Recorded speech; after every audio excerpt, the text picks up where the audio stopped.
लेकिन मैं अभी लोगों को जानता नहीं था इतना, तो ऐसे दिक्कतें होती थी। पहले क्रिश्चियन पंजाब में कम होते थे, तो कभी उधर धरना चल रहा है, कभी उधर धरना चल रहा है, तो मैं कई बार वो अटेंड करता था, धरना में जाता था वहां।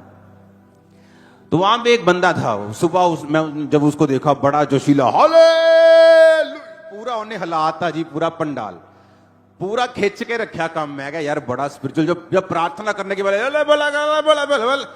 गैर भाषाएं बोले, ऊंची ऊंची। मैं कहा यार, था बंदा कमाल दा मिले मसीहत। रात को जब मैं गया उसके पास, तो वो दारू पी रहे। मैं बड़ा शौक में, मैं क्या यार, ये तो गैर भाषा बोल रहे हैं। मेरे लिए नया एक्सपीरियंस, मैं तो मतलब गुम हो गया। मैं तो, मेरे को शौक लगा, मेरे को लगा क्रिश्चियनिटी असली है भी कि नहीं। सीरियसली बता रहा हूं, ऐसा कैसे हो सकता है कि ये पवित्र आत्मा इसके अंदर से बोल रहा था सुबह, और शाम को ये शराब पी रहे, तो पवित्र आत्मा इसके अंदर कैसे? आप मानेंगे नहीं, इतना कंफ्यूज रहा हूं मैं पहले कुछ सालों में, इतना दुखी, कंफ्यूज। प्रभु से हटा नहीं, कभी प्रेम नहीं छोड़ा, लेकिन शैतान ने बहुत परखा मुझे। धीरे धीरे मुझे पवित्र आत्मा ने समझाया कि जब कोई भी व्यक्ति जीसस क्राइस्ट को ग्रहण करता है, प्रार्थना करता है, उपवास रखता है, परमेश्वर उसको वरदान देता है। लेकिन जब वो परमेश्वर से हट जाता है, परमेश्वर एक जेंटल परमेश्वर है। अगर आप जेंटल आदमी हैं, आप नहीं बोलेंगे अपने चाचे के लड़के को जिससे लड़ाई हो गई अब कि जड़ा तने में 2022 गिफ्ट दिता से ना, लेके आ वापस। आप नहीं बोलेंगे।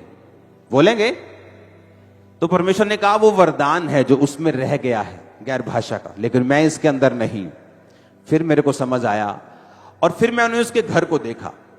उसका फाइनेंस बंधा हुआ, सेहत बंधी हुई, बीमार, कर्जा, गरीबी, शराब, सब कुछ था उसकी जिंदगी में जो नहीं होना चाहिए। क्योंकि परमेश्वर ने कहा जहां मैं हूं वहां आजादी तुम्हें नजर आएगी, लेकिन वो आजादी उसके घर में नहीं थी। फिर मेरे को वचन समझ आना शुरू हुआ कि मुझे वरदानों से नहीं जाना है, मुझे फलों से जाना है। आमीन। इसलिए परमेश्वर ने कहा तुम मेरे लोगों के फलों से पहचान लोगे। फिर एक और लेसन मेरे जीवन में आया कि मुझे पवित्र आत्मा को संभाल के रखना है। मुझे अगर फ्रीडम चाहिए तो वो पवित्र आत्मा की प्रेजेंस देगी जो मेरे जीवन में है, जो मेरे जीवन में है वो मुझे आजाद करेगी। जब मैंने फिर लिखे हुए वचन को तोड़ा नहीं, लोग ऐसे आए, दोगले आए, फेक प्रॉफिट्स के पास में रहा, सब कुछ मैंने देखा, लेकिन मैंने अपनी लाइफ को उनके मुताबिक चेंज नहीं किया। मैंने पवित्र आत्मा के प्रेजेंस को छोड़ा नहीं। मेरा शरीर हील होता गया, मेरा फाइनेंस हील होता गया, मेरी फैमिली, मेरी life, spiritual life, financial life, physical life, हर तरफ से मैंने बरकत को पाया और आजादी को पाया। और मैंने फिर फेक लोगों को देखा जिनके अंदर वरदान थे, लेकिन मैंने उनको बंधा हुआ देखा। उनके परिवार में अगर आप देखेंगे, जो लोग स्टेजेस पे नाम नंबर बोलते हैं, अगर आप उनके घरों में चले जाएंगे, उनके परिवारों की बुरी हालत है।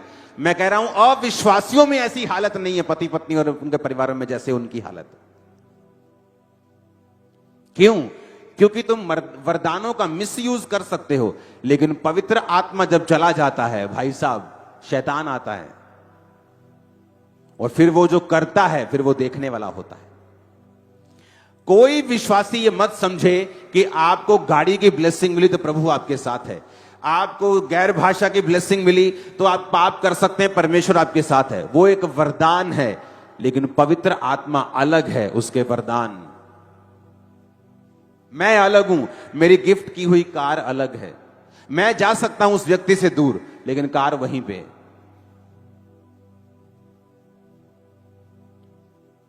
इसलिए परमेश्वर ने कहा अंत के दिन में लोग कहेंगे प्रभु प्रभु तेरे नाम से हमने काम किया। प्रभु कहेगा, क्या कहेगा? कुकर्म करने वालों, मैं तुम्हें नहीं जानता। अगर मुझे फ्रीडम चाहिए, एक बंदा पढ़ाई में कमजोर है, उसे फ्रीडम चाहिए, उसका दिमाग खुलना चाहिए, पवित्र आत्मा की प्रेजेंस अपनी लाइफ में रखो। एक व्यक्ति फाइनेंस में कमजोर है, उसे पवित्र आत्मा की प्रेजेंस अपनी फाइनेंस पे चाहिए।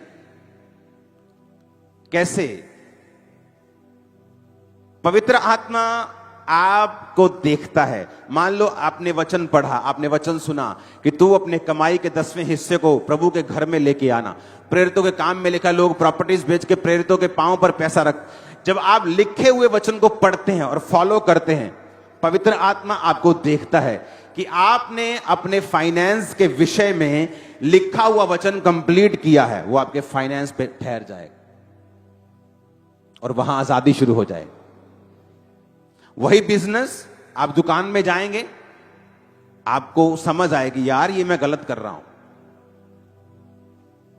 ये वाला स्टाफ, ये बंदा है ना चोर है, आपको समझ आनी शुरू हो जाएगी। ओ ये बंदा सही है, इसको मैंने आगे नहीं किया, तू आगे आ भाई। लेकिन जब आपके लाइफ में पवित्र आत्मा नहीं होता, आपके अगुए पास, आपके करीबी लोग गलत होते हैं हमेशा। जैसे ही वो कमरे की तरह है कि एक कमरा आपने सफाई नहीं किया। मान लो एक व्यक्ति है, उसके जीवन में पवित्र आत्मा है, उसके शरीर के अंदर पवित्र आत्मा है, उसने पवित्रताई को फॉलो किया है, प्रेयर को फॉलो किया है, उसका शरीर चंगा हो चुका है, उसका डिप्रेशन खत्म हो चुका है, लेकिन फाइनेंशियली वो बोता नहीं है, तो वो वही हिसाब है कि उसने अपने घर का एक कमरा क्लीन नहीं किया, बाकी साफ किए हुए। पवित्र आत्मा बाकी जीवन में उसके साथ है, लेकिन उसके फाइनेंस में उसके साथ नहीं है, क्योंकि उसने लिखा हुआ वचन उस विषय में पूरा नहीं किया। तो आप एक विश्वासी देख सकते हैं जिसने कैंसर से शिफा पाई है, जो डिप्रेशन से शिफा पा चुका है, सामर्थ्य है, गैर भाषा बोलता है, लेकिन गरीब भी है। आप ऐसा भी देख सकते हैं, क्योंकि पवित्र आत्मा, मैं आपको बता रहा हूं, वो लिखे हुए वचन से प्यार करता है, क्योंकि लिखा हुआ वचन जीसस क्राइस्ट है। अगर आप लिखे हुए वचन को तोड़ेंगे, पवित्र आत्मा शोकित होगा और उस हिस्से पे काम नहीं करेगा।